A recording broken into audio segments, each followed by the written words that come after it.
si Mostafa Al-Mezrani, je sais qu'il est toujours très agréable, mais il va oser quand même nous dire tout ce qu'il faut sur le forum, ce qu'il a réussi, ce qu'il a peut-être un petit peu moins réussi. En tout cas, ça ne va jamais prendre l'eau avec vous. C'est Mostafa. Il sera sur son piédestal. Merci. Donc, oui, on m'a appris, juste pour te répondre, on m'a appris qu'un bon manager devait aussi savoir être désagréable quand il le faut. Dixit Hammurabi, c'est ça? Mais je serai agréable, ne vous en faites pas. Tout d'abord, avant de commencer, je voudrais honnêtement et personnellement féliciter le comité d'organisation et le club des DSI et ses partenaires donc pour cette organisation et la qualité de l'organisation.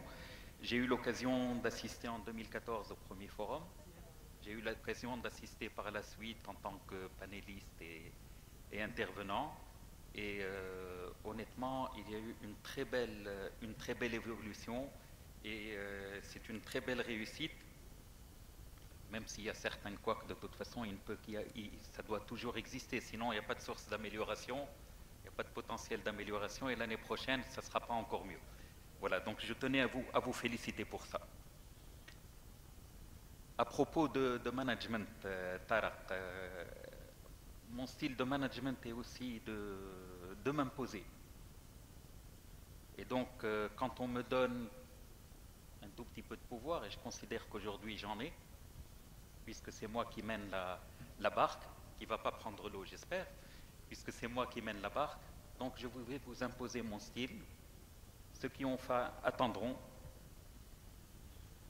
Je sais qu'ils attendront. Certains resteront par respect envers des organisateurs, pas envers moi. D'autres resteront pour la tombola. Mais de toute façon, vous resterez ici. Et d'ailleurs, est-ce que vous connaissez la différence qui existe entre un somniloque et un conférencier? Un somniloque, c'est quelqu'un qui parle en dormant.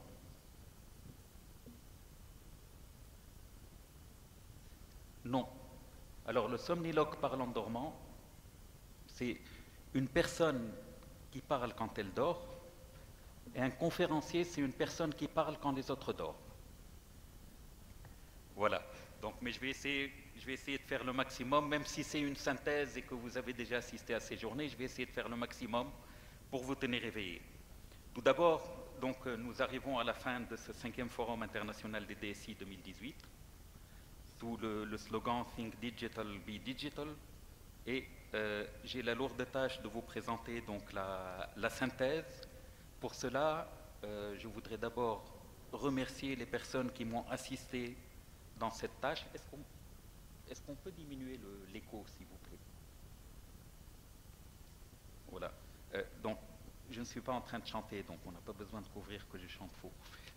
Donc, tout d'abord, avant de commencer, je voudrais remercier les personnes qui m'ont assisté dans cette tâche, dans cette lourde tâche, à savoir Madame Sihem Ben Lamine, Madame Nesrine Lash et Majid Khalfallah.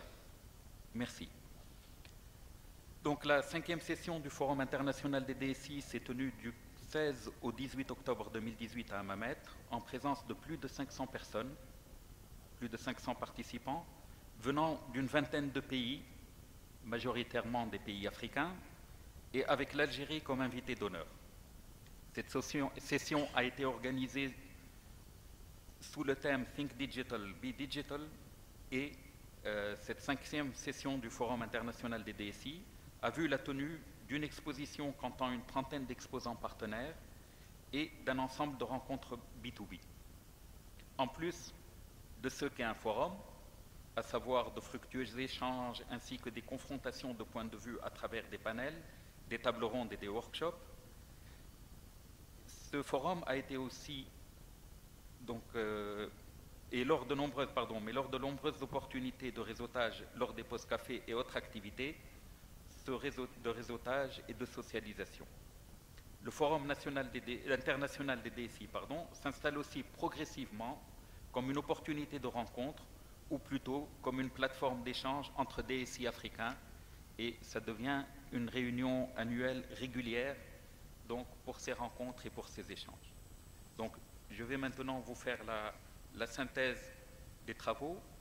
Tout d'abord, nous avons commencé donc par la séance d'ouverture, le mardi 16 à 18 h, l'ouverture officielle de la 5e session du Forum international des DSI a été assurée par M. Anwar Maarouf, ministre des Technologies, de la Communication et de l'Économie numérique. La séance d'ouverture a eu lieu donc le mardi 16 à 19 h, suite à l'inauguration officielle de l'exposition. La séance d'ouverture a été animée par Sitar Ahmad de Express FM, avec brio. Je dis ça comme ça, tu ne m'interrompras pas tout à l'heure pour me rappeler les 10 minutes. Donc, a été animée par Tarek Amrad de Express FM, partenaire du forum, et qui a organisé 2 émissions en direct. Une première émission Ecomac le mardi 16 et une deuxième émission Expresso le mercredi 17 au matin. Ces 2 émissions ont vu le passage radio et l'interview de plusieurs participants au forum. Donc, lors de la séance d'ouverture, on a eu le mot d'ouverture de M. Nasser Kchaou, président du comité d'organisation, qui, après avoir souhaité la bienvenue à tous les participants, il a rappelé que le forum est une occasion pour échanger les expériences, aborder de nouveaux enjeux métiers et discuter les moyens pour faire face aux enjeux du numérique et la transformation digitale afin de mettre en place de nouveaux modèles économiques. Il a aussi émis le souhait de voir le forum passer d'un lieu d'échange et de rencontre un lieu de création de nouvelles idées. Hatem Trigui, président du club des DSI tunisiens, a décidé de ne pas souhaiter la bienvenue ni de remercier les participants, car il considère qu'on ne remercie pas ses amis d'être présents. On n'a pas besoin de le faire. Il a rappelé que la transformation digitale, certes l'affaire des DSI, mais elle est aussi et surtout l'affaire des CIO. D'ailleurs, c'était un point principal au cours du forum. Enfin, il a annoncé que l'Algérie est le pays à l'honneur et que ce pays frère et ami a entamé les formalités de création du club DSI qui devrait être officiel d'ici 2 à 3 semaines. Félicitations à nos amis algériens.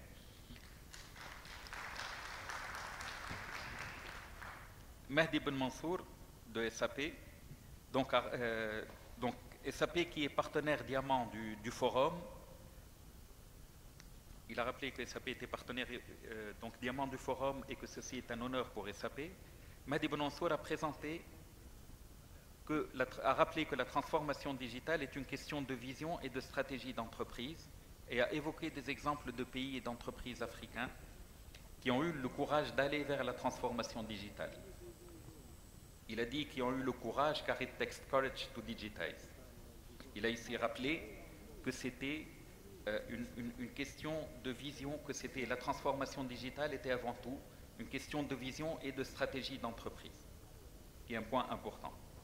Le Mohamed Anwar Maarouf, donc ministre des Technologies, de la Communication et de l'Économie numérique, a affirmé se sentir plus que ministre car il se sent entre collègues, considérant que le MTCEN, donc que le ministère des Technologies, de la Communication et de l'Économie numérique est avant tout le DSI de l'État. Il a rappelé quelques idées phares de l'action ministérielle, quelques points phares de l'action ministérielle. Le ministère, en tant que régulateur sectoriel, doit donner par le haut un cadre qui encourage les initiatives qui viennent par le bas et doit faire en sorte de casser l'idée que ce qui n'est pas explicitement autorisé n'est pas permis. Dans le cadre des formalités administratives, l'administration ne doit pas demander une information, ne doit demander aux citoyens toute information qu'une seule fois, le once only. Le lancement, il a aussi donc parlé du lancement de la 3e consultation publique du Startup Act et invité tous les acteurs à y participer. Le Startup Act aussi, le lancement de la consultation publique du Code du numérique, Il a parlé aussi du Startup Act, qui doit permettre à la Tunisie de devenir un exemple de réussite, de redevenir un exemple de réussite, et le fonds de fonds qui a été créé pour le financement de l'innovation aussi bien en Tunisie que dans d'autres pays africains. Les administrations qui communiquent entre elles à travers la généralisation de la gestion électronique de courrier. Il a aussi parlé du registre de commerce et d'autres projets. Il a terminé en disant que le DSI est créateur de valeur pour le business et que le rôle du DSI de l'État et de tous les DSI est d'être le soutien donc, de cette création de valeur. Par la suite, nous avons eu donc une présentation de M. Rida Mefteh de l'étude Digitale en Afrique, réalité, tendance et opportunités, étude qui a été menée par EY, Ernst & Young.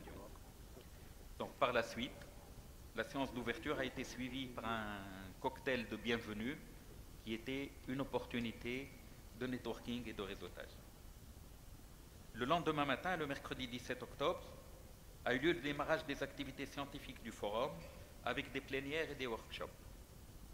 Le premier intervenant, c'est Mohamed Louedi, qui est notre speaker, a parlé d'intelligence artificielle, origine, évolution et impact. Il nous a en réalité raconté une histoire qui a commencé il y a plus de 4000 ans, quelque part en Mésopotamie, où un roi du nom d'Hammurabi était à l'origine de ce qui est aujourd'hui connu comme le Code du commerce, un des premiers codes de la loi. Aujourd'hui disponible dans les musées européens, ce code montre que les premières structures casuistiques, sous la forme de si crime, alors punition, ou si alors sinon, datent de plusieurs millénaires. La programmation des premiers ordinateurs, apparus près de 40 siècles plus tard, se base justement sur ces formules casuistiques, si alors, de même pour les premiers moteurs de l'intelligence artificielle. L'humain automatisa tout ce qui était répétitif et tout ce qui était manuel, tout comme Hammurabi avait commencé à le faire. Jusqu'au jour où l'on découvrit que les technologies pouvaient faire davantage. Ce qui était répétitif et non manuel, puis ce qui était pas si répétitif que ça, et l'intelligence artificielle finit par inventer d'elle-même de nouvelles solutions à d'anciens problèmes. Soudain, l'humain découvrit que l'innovation qu'elles sont, les technologies de l'information, sont elles-mêmes devenues un instrument d'innovation et un créateur d'innovation. Et la machine qui fut créée à l'image de l'homme commença à s'inventer une nouvelle forme d'intelligence, une intelligence qui n'a plus pour référentiel l'humain. L'intelligence artificielle n'est donc pas l'intelligence de l'humain faite artificiellement, mais bien une intelligence toute artificielle, en somme une intelligence de l'artificiel. Cette intelligence est devenue si pervasive qu'elle se retrouve à la base de toutes les autres innovations du moment. Smartphones, smartwatch, smart office, smart cities, blockchain, big data, digital twins, 4D printing, 4D printing, IoT, virtual augmented reality, etc. N'est-il pas par ailleurs vrai que les smart contracts, un autre concept central de certaines blockchains, n'est autre que le partage généralisé d'un code dans le sens de la loi, sous forme d'un code dans le sens de l'informatique. Le code de la loi est ainsi devenu loi du code, régissant en plus les systèmes experts et des robots, les moteurs de recherche, les chatbots et les réseaux sociaux. Les choses sont devenues si rapides et bouleversantes que pour paraphraser Daryl Plummer, le porte-parole de Gartner, disons « We don't have time to act, we have to act ». Nous n'avons pas le temps d'agir, nous devons agir. Par la suite, il y a eu une table ronde sur le rôle du CIO dans la transformation digitale de l'entreprise, le rôle du chef d'entreprise ou du directeur général dans la transformation digitale de l'entreprise, et personnellement, je considère que ce panel est le panel clé du forum. Ce panel a été animé toujours avec brio par Sitarq Ben Marad, avec la participation de Mondar Rajeli, directeur général de l'UIB, Mosbeh Ahleli, PDG de la SONED, qui n'a malheureusement pas pu être parmi nous, qui s'est excusé, Si Mahdi Mahjoub, directeur général de Kia Tunisie, et Chieb Ben Ahmed, directeur général de Pauline Agro Holding, PGH. Les débats ont fait ressortir différentes idées. Premièrement, que les habitudes clients et les modèles d'entreprise ont évolué suite à l'évolution de la technologie, et le mode de production aussi ont suivi cette évolution technologique. Le directeur général doit être l'impulsion de la transformation digitale et son sponsor, donc il a un rôle important à jouer. Mondar Rajeli a affirmé que s'il ne passait pas au moins 20% de son temps sur le digital, il considère que c'était un mauvais signe. Il considère aussi que le DG doit aujourd'hui se poser des questions fondamentales, aussi bien sur l'expérience client, qui concerne l'activité régulière de l'entreprise, que sur ce qui peut disrupter son marché. Quels sont les risques futurs, en prenant en considération que ces risques futurs-là peuvent être inhérents à l'environnement actuel ou aux concurrents actuels, disons, mais aussi à de nouvelles activités qui peuvent naître. La dynamique innovation ne doit pas être sujette à un stop and go, mais doit être continue, donc c'est une activité continue. La transformation digitale est une transformation avant tout de la culture d'entreprise, et le processus de transformation digitale est le suivant: la prise de conscience du management que constitue l'élément déclencheur, l'analyse des besoins clients et partenaires, implication et formation du personnel, prévoir et débloquer les budgets. Au XXe siècle, les projets de digital se faisaient sur proposition du DSI. Et là, on va voir un changement en accompagnant les évolutions technologiques et nécessiter l'aval de la direction générale. Donc, proposition du DSI, aval de la direction générale. Aujourd'hui, le digital est devenu une affaire qui est trop importante pour la laisser aux seules mains des DSI. Donc, ça nécessite une implication de l'entreprise à haut niveau. Cette transformation des attentes entraîne une transformation du profil des DSI, le DSI devant avoir plus de proximité métier, doit proposer plus de solutions et moins de technologies. Le DSI doit être de plus en plus proche du métier et non pas s'occuper donc uniquement de l'exploitation et de la maîtrise technique et technologique. Le DSI doit être un destroy your business si nécessaire et être prêt à faire des disruptions en cas de besoin.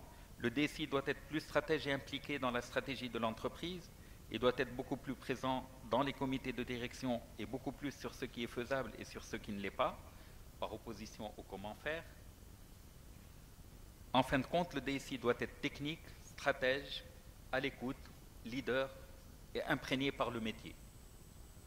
La transformation digitale permet de maîtriser les coûts, malgré le coût de cette transformation digitale, qui sont pour la transformation digitale, ce sont bien sûr des coûts d'investissement, car la transformation digitale est avant tout un investissement. Concernant la banque va être complètement différente, les fondamentaux seront les mêmes, mais ce qu'on dit pour la banque est applicable aux autres métiers. Les clients compareront leur expérience aux meilleures pratiques de l'expérience client, tout secteur confondu, et non pas que pour la banque. Le client va comparer son expérience client à son expérience Google, Facebook, etc. et à la fluidité de cette expérience-là. D'ailleurs, si vous me permettez un petit aparté,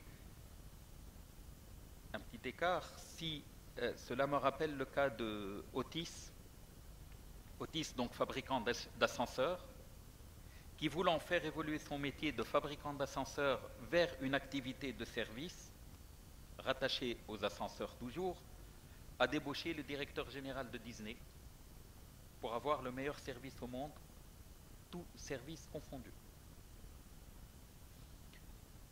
Je reviens à la synthèse. Donc, lors de l'interaction avec la salle, s'est posé la question des budgets et du cas de certains DG qui considèrent que le DSI comme un centre de coût. La réponse des panélistes est que le DSI doit apprendre à convaincre et à vendre ses idées. Il doit apprendre à faire des business cases. Il doit aussi montrer que la DSI est source d'économies due à la baisse des coûts, ou des économies réalisées par les investissements passés, et demander à utiliser ces économies pour les investissements futurs. Je me permettrai de dire que si le DSI n'est pas capable de vendre son idée à la direction générale, il ne sera pas capable non plus de travailler sur la gestion du changement quand il y aura de nouveaux projets à mettre en place. Donc, une enseignante à l'ISET-Nabel a aussi annoncé la mise en place d'un master transformation digitale et a préconisé de séparer la fonction DSI et la fonction de Digital Transformer. À la fin du panel, il a été dit « Ne pas avoir raison trop tôt car on perd du business, ne pas avoir du retard car on met en péril la vie de l'entreprise ». Nous avons eu par la suite donc une présentation sur les technologies intelligentes, défis ou opportunités pour les entreprises par Mehdi Lotfi de SAP. Mehdi Lotfi a défini une entreprise intelligente comme une entreprise qui recourt aux technologies de pointe, intelligence artificielle, machine learning, IoT, pour booster le travail de ses ressources humaines. Ce sont des entreprises qui poussent leurs employés vers les tâches à haute valeur ajoutée. Il a retracé le passage de l'automatisation vers l'entreprise intelligente en passant par l'automatisation des processus d'affaires et la transformation digitale. Il a par la suite fait une démonstration avec un composant IoT. En début d'après-midi, nous avons eu droit à 10 workshops qui ont été organisés par les partenaires au cours de cette première journée. Ces workshops ont été autant d'opportunités aux partenaires pour présenter leurs solutions et leurs services et de discuter avec les participants de thématiques au cœur des métiers du DSI et de la transformation digitale. Suite au workshop, il y a eu un premier panel en plénière, donc sur l'université au service de la digitalisation des entreprises.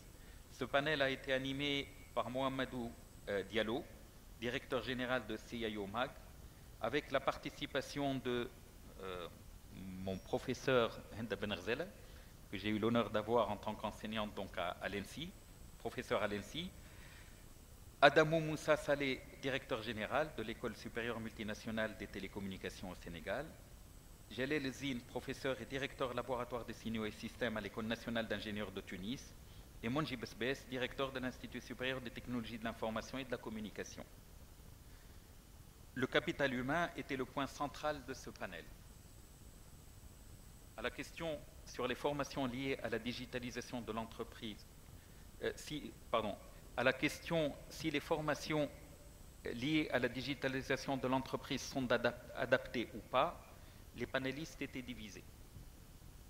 Si en Afrique le gap se creuse, si en Afrique centrale le gap se creuse en termes de compétences des employés entre les sociétés publiques et les multinationales qui bénéficient de l'expertise des collaborateurs internationaux, la Tunisie est un cas à part.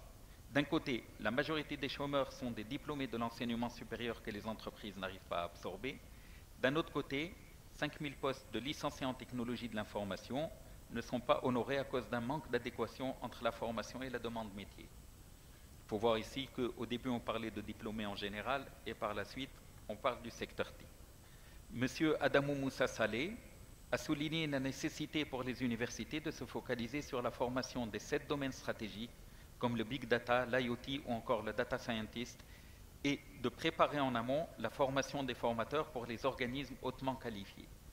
Il a en outre montré le rôle que pourrait jouer l'État en prenant en charge une partie de la formation des étudiants en alternance dans les entreprises sous forme d'exonération d'impôts. Les intervenants ont souligné la nécessité de créer des ponts entre l'industrie, et en particulier les DSI, et les universités sous forme d'instances de dialogue.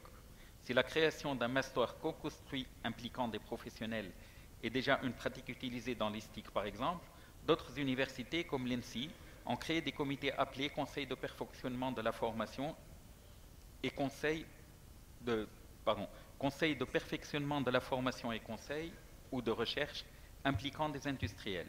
Ces universités ont par ailleurs enrichi la formation assurée en faisant appel à des professionnels qualifiés et en proposant des parcours de formation ainsi que des masters sur les thématiques demandées par les marchés et l'industrie, à savoir l'IoT, le Data Scientist ou encore le Smart System.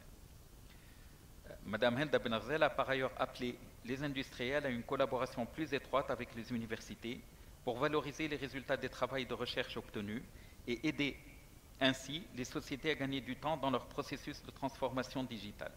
À ce stade, le secrétaire général du club DSI a annoncé un projet pilote entre le club DSI et le réseau des IZ implanté dans les différentes régions de la Tunisie. Le problème de la fuite des cerveaux est aussi un point qui a été discuté. La question du genre pour les DSI est un autre point qui a été évoqué. Si en Tunisie cette tendance ne se confirme pas dans le corps des enseignants universitaires chercheurs, il s'agit d'un point focal pour le Sénégal qui encourage la formation des femmes par l'octroi de bourses.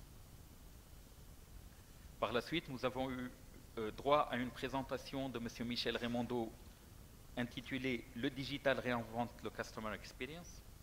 Donc l'amélioration de l'expérience client n'ajoute pas beaucoup et ne crée pas de démarcation si elle n'est pas accompagnée par l'expérience opérationnelle.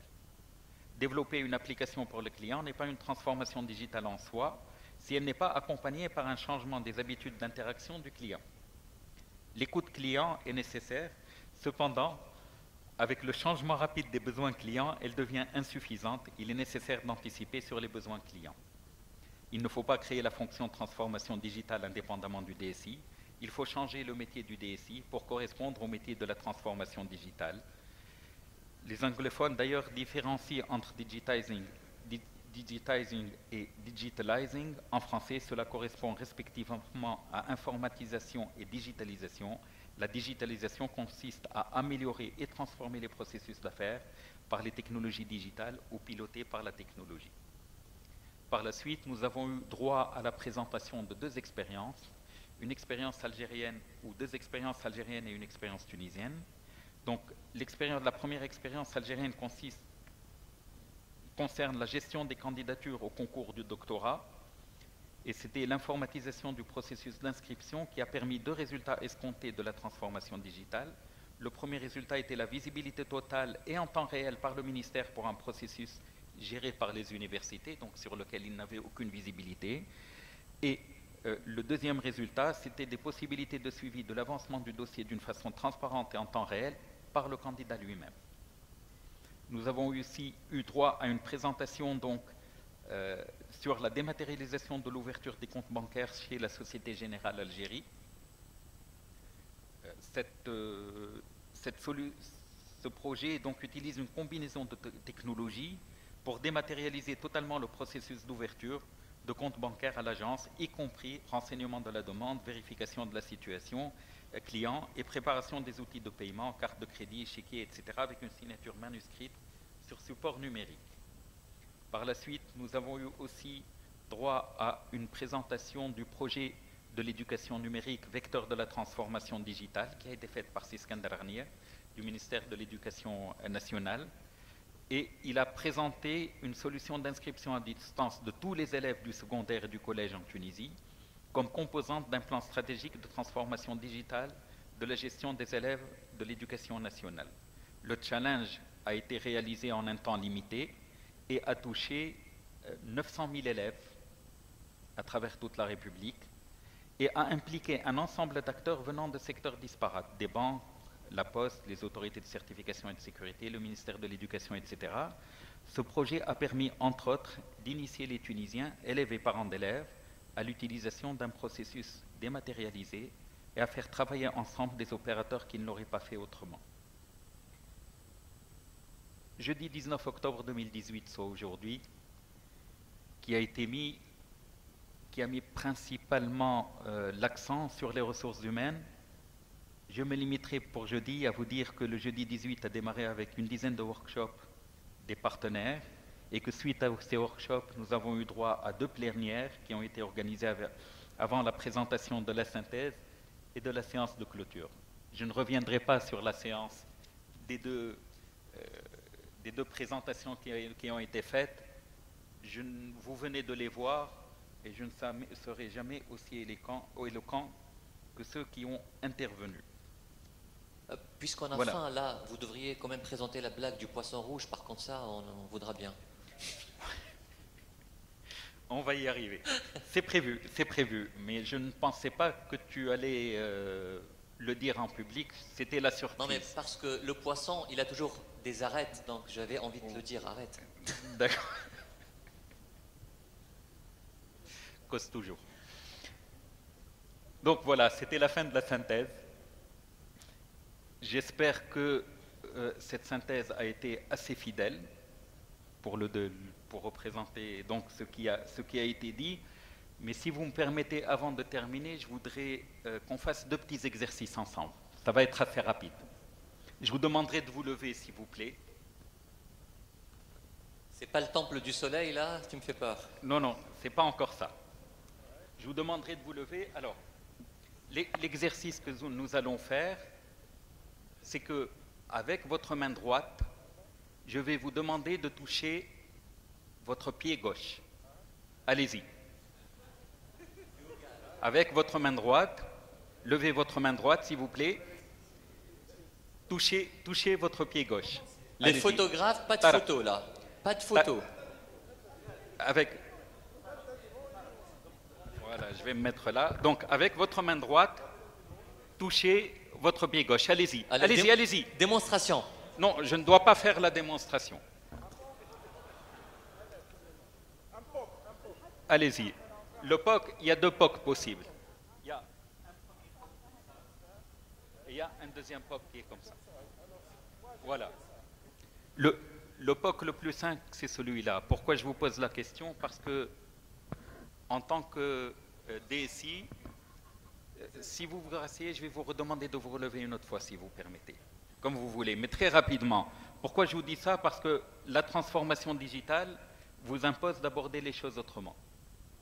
De voir les choses autrement, d'innover dans votre métier et d'innover dans la manière dont vous trouvez, et d'innover dans les solutions que vous proposez aux problèmes qui existent. Alors, un deuxième exercice, s'il vous plaît. Tarek, je te demanderai de baisser le micro. Je ne peux pas, c'est naturel chez moi. D'accord.